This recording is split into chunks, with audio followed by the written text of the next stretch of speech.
Ouais, c'est marrant, le soleil se lève. Ok, on va commencer à tourner. Est-ce qu'on peut avoir le moteur, s'il vous plaît? Tu aimes quand on dit moteur? J'adore. Et tu sais pourquoi on est là? Je sais très bien pourquoi tu es là. T'es là pour me cuisiner. Non, pas du tout. Si. 2/6 deuxième de caméra. Ton bureau, ce qui est marrant, c'est que c'est un mélange de classicisme et de modernité. Et donc? Une maison n'a pas à être à la mode. Une maison, elle doit passer le temps. Elle peut être dans l'époque. Ça, c'est important d'être dans l'époque. Ça, oui, ça, c'est important. Le reste, on s'en fout un peu quand même. Ce qui fait le succès d'un parfum, c'est que 10, 15, 20 ans, 30 ans plus tard, il est toujours vendu, il est toujours là. Quand tu crées justement un parfum comme celui-ci, est-ce que tu as des contraintes particulières?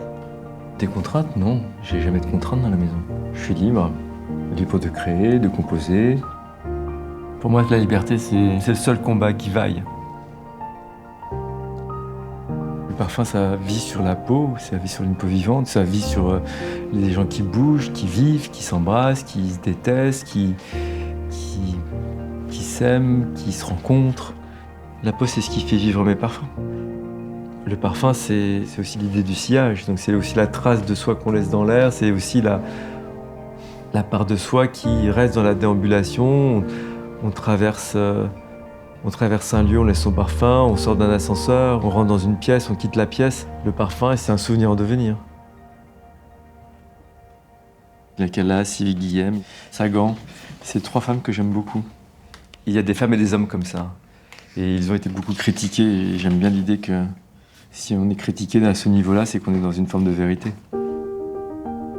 Pourquoi à Pomme? Pourquoi pas?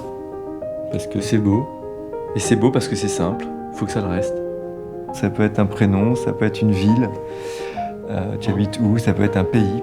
Le pays de la paume. Ça peut être un moment de la journée. Tu vois, t'as l'après-midi, t'as la paume. Ça peut être plein de choses à paume. A part of me. Une part de soi qu'on laisse aux autres. C'est une part de moi. Tous mes parfums sont une part de moi. Celui-là, il est pas plus différent. Il est peut-être différent parce que c'est... Justement, j'ai cette liberté folle dans la maison. Est-ce que c'est un parfum pour homme? Non. Et un parfum pour femme? C'est pas la question, en fait. C'est pas non plus un parfum pour femme. À partir du moment où le nom est posé, je vais chercher la sensation qui correspond à ce nom. C'est l'histoire qui me guide. La lavande, la fleur d'oranger. La paume, c'est pas une question d'ingrédients. On se rattache à un ingrédient quand on n'a rien à dire. T'as déjà suivi une personne parce qu'elle sentait bon? Oui. Il n'y a pas si longtemps que ça. T'as suivi quelqu'un pour son parfum? Dans une expo. Dis-moi quel est ton parfum, je te dirai qui tu es. On ne met jamais un parfum qu'on n'aime pas. On peut mettre une paire de chaussures qui fait mal aux pieds juste pour être beau. On s'autorise ces choses-là, mais mettre un parfum qu'on n'aime pas. Le parfum, si tu le portes, c'est que tu l'aimes, et si tu l'aimes, c'est que c'est toi. Bah tu joues, non? On m'a dit que t'étais acteur. Dors. Allez, au revoir. Au revoir, monsieur Test.